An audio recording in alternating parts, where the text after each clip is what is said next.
Hello guys, તમારા બધાનું સ્વાગત છે એક નવા વિડીયોમાં। તો અહીંયા જો આજનો વિડીયો ક્યાંથી સ્ટાર્ટ થઈ રહ્યો છે, તો અમે આવી ગયા છીએ સાડીઓ લેવા માટે અને મોલમાંથી જ વિડીયો સ્ટાર્ટ કર્યો છે। ઘરેથી ટાઈમ નહોતો મળ્યો સ્ટાર્ટ કરવાનો, તો અહીંયા સાડીઓ અમે જોઈ છીએ અને એટલી બધી સાડી છે કે લેવામાં છે ને કન્ફ્યુઝ થઈ જાય। તો ચાલો કઈ કઈ સાડી લઈ છે એ ઘરે જઈને પછી બતાવીએ તમને।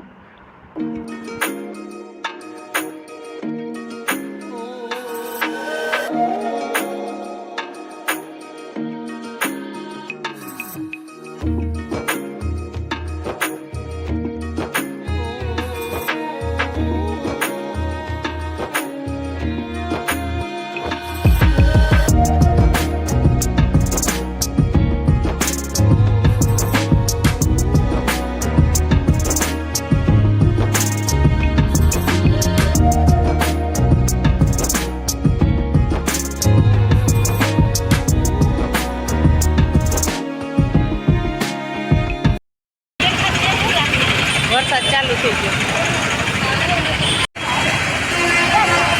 અહીંયા સામે।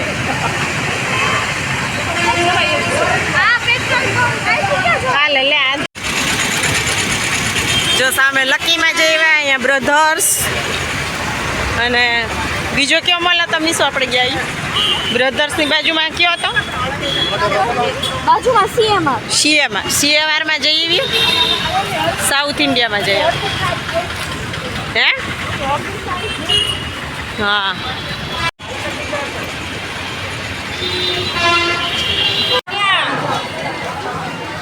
જય ગણપતિ બાપા।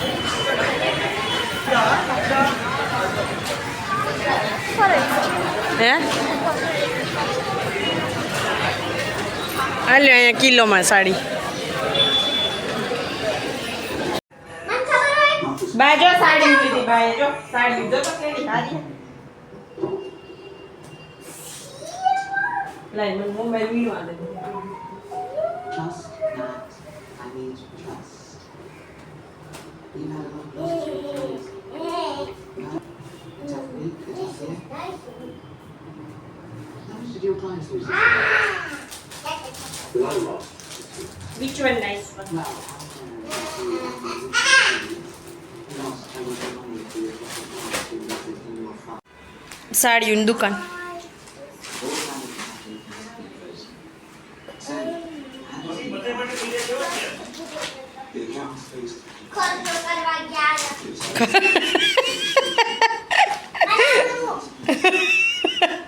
ખર્ચો કરવા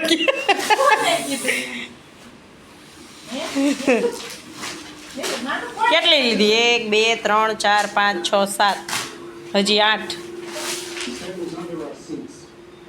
સાડી લઈ આવ્યા। જો બેટા એ કામ છે ને, આ કાનમાં દુખ છે, શરદીથી છે, હવા ભરાઈ રહેતી નથી, એ માટે ન ભરાય। એમાં રહેતી નથી ને મેડમ, હવા નીકળી જાય છે, નીકળી જાય છે। અરે આ મેં ક્યાં કાઢી દીધું? અને એક તો હવા રહેતી નથી ને એમાં એના બધું કાનબાલ અંદર બધું કાનબાલમાં ધાક પડી જાય। કાઢીને કાપી નાખી એટલે વાર્તા પૂરી થાય। મને રાતે એમ કહેતી કે આ દવ ઓછી હવા નથી રહેતી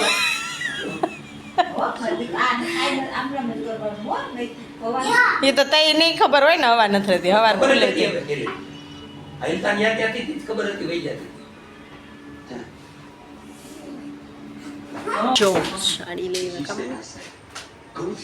ઓલી સાડી ખોલો તો ઈ, હા ઈ સાડી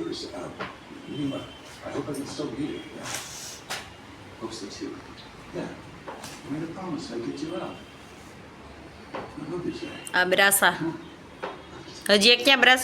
3 કા એને આવી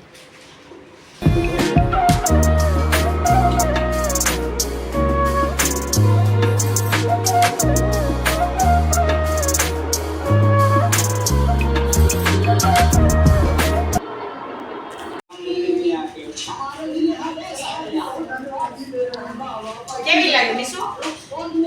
મસ્ત લાગે। સારી લાગે? હા।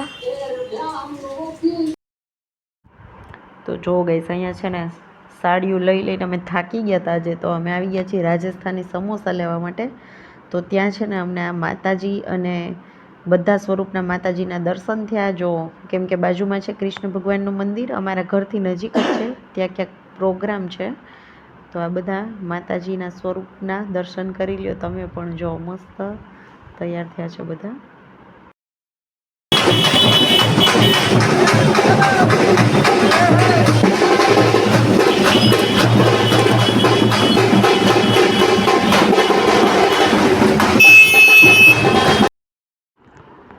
ચાલો, બહુ ટાઈમ પછી વેઇટ કર્યા પછી અહીંયા ફાઇનલી સમોસા પેકિંગ થાય છે. આ રાજસ્થાની સમોસા અને રાજસ્થાની જલેબી એટલી વખણાય છે કે ગરમા ગરમ લાઈવ બનતા હોય અને જેવા ઉતરે એવા પડી હોય, વારો આવે નહીં. તો બહુ ટાઈમથી અમે ઊભા હતા, હવે વારો આવી ગયો આપણો અને આપણે સમોસા લઈ અને પહોંચી ગયા ઘરે અને બધા બેસી ગયા છીએ. તો ચાલો તમે પણ આવી જાઓ બધા સમોસા ખાવા માટે, બહુ મસ્ત ટેસ્ટી હોય. તો અહીંયા હવે આપણે પહોંચી ગયા છીએ બેંગ્લોરમાં શ્રી શ્રી રવિશંકરજી મહારાજના આશ્રમમાં. તો અહીંયા જો મમ્મી ને પપ્પા આવ્યા હતા, તો મેં કીધું હતું તમને કે એક ઝલક બતાવીશ આશ્રમની અને શું પ્રોગ્રામ હતો ત્યાં. તો આ સાયલેન્ટ સ્ટોન છે. અહીંયા આવીને જે લોકોને સાયલેન્સમાં બેસવું હોય બેસી શકે. મેડિટેશન, ધ્યાન, પ્રાણાયામ, જે કાંઈ તમારે ધ્યાન લગાવવું એ લગાવી શકો આવી. અને અહીંયાની જે વાઇબ્રેશન હોય ને એ ખરેખર ઇફેક્ટ કરતા હોય. જે સાયલેન્ટમાં બેઠા હોય અને ધ્યાન કરતા હોય એ વાઇબ્રેશન અહીંયા હોય. તો અહીંયા મમ્મી પપ્પા જે લોકો ગ્રુપ સાથે આવ્યા છે, આખું ગ્રુપ અહીંયા છે. જો અહીંયા મમ્મી બેઠા છે. તો આવી જ રીતે કન્ટિન્યુ જોડાયેલા રહેજો વિડીયોમાં, મજા આવશે આજનો વિડીયો જોવાનો. અને હજી સુધી સબસ્ક્રાઈબ ન કર્યું હોય તો પ્લીઝ સબસ્ક્રાઈબ કરી લો, લાઇક કરી દેજો, શેર કરી દેજો અને એક મસ્ત મજાનો કમેન્ટ કરીને જાજો વિડીયોમાં કે આજનો વિડીયો તમને કેવો લાગ્યો. તો જો ગાઈસ, આ છે શ્રી શ્રી રવિશંકર મહારાજનો આશ્રમ અને બહુ વિશાળ 65 એકરમાં ફેલાયેલો છે આ આશ્રમ. અને ખૂબ સરસ મજા આવી મમ્મી પપ્પાને ત્યાં એન્જોય કર્યું. અને 7મ 8મ 9મ 3 દિવસનો જન્માષ્ટમી મહોત્સવ હતો અને ઘણા બધા કાર્યક્રમો પણ હોય, અલગ અલગ કોર્સ હોય. જે લોકોએ આર્ટ ઓફ લિવિંગ કર્યું હોય એને ખબર હોય. તો આર્ટ ઓફ લિવિંગનો કોર્સ કર્યા પછી પણ ઘણા બધા કોર્સ હોય, એ બધા ત્યાં ચાલુ હોય અને પ્રોગ્રામ પણ હોય. તો બધાની થોડી થોડી ક્લિપ લઈને તમને હું બતાવીશ, તો તમને પણ મજા આવશે. અને આપણે ત્યાં જઈને જોઈ નથી શકવાના, જે લોકો ન ગયા હોય એને વિડીયોના માધ્યમથી જોઈ શકે. ત્યાં હોય એની ફિલિંગ્સ અને વિડીયોમાં અલગ હોય, પણ તોય આપણે ત્યાં ગયા નથી તો વિડીયોના માધ્યમથી આપણે જોઈ શકીએ.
આ જો પપ્પાને લોકોનું ગ્રુપ છે, લોકો બધા સાથે ગયા હતા મેટ્રોમાં, ટ્રેનમાં, અને બધા સાથે એન્જોય કર્યું. ખૂબ મજા આવી બધાને. અને આ છે આશ્રમનું ભોજનાલય.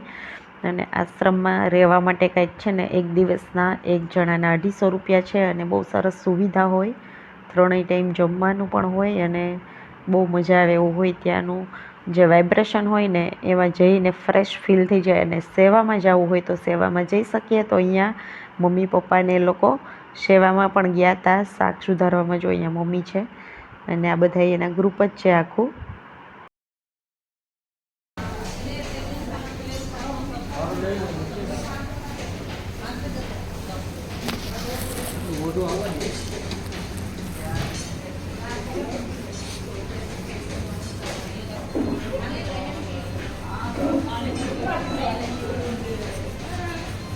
અને પપ્પા છે ને વાત કરતા હતા કે ત્યાંનું ભોજનાલયમાં બધું કેવી રીતે બનતું હોય, કે ખાલી લોટ નાખી દેવાનો એટલે લોટ બંધાઈ જાય, રોટલી પણ થઈ જાય, શેકાઈ જાય, અને ઘી લગાવીને પછી ગોઠવાઈ પણ જાય એની રીતે. એ રીતના મશીન છે બધા ત્યાં. અને શાકમાંય તે સ્ટીમના મશીન છે કે સ્ટીમ થઈ જાય અને પછી ખાલી વઘાર કરવાનો હોય. એ રીતની બધી વાત કરતા હતા.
આ છે ને આશ્રમનો હોલ છે. અને અહીંયા અન્નકૂટના દર્શન છે. તો અન્નકૂટના દર્શનની સાથે જ આપણે આજનો આ વિડીયો પણ અહીંયા જ એન્ડ કરશું.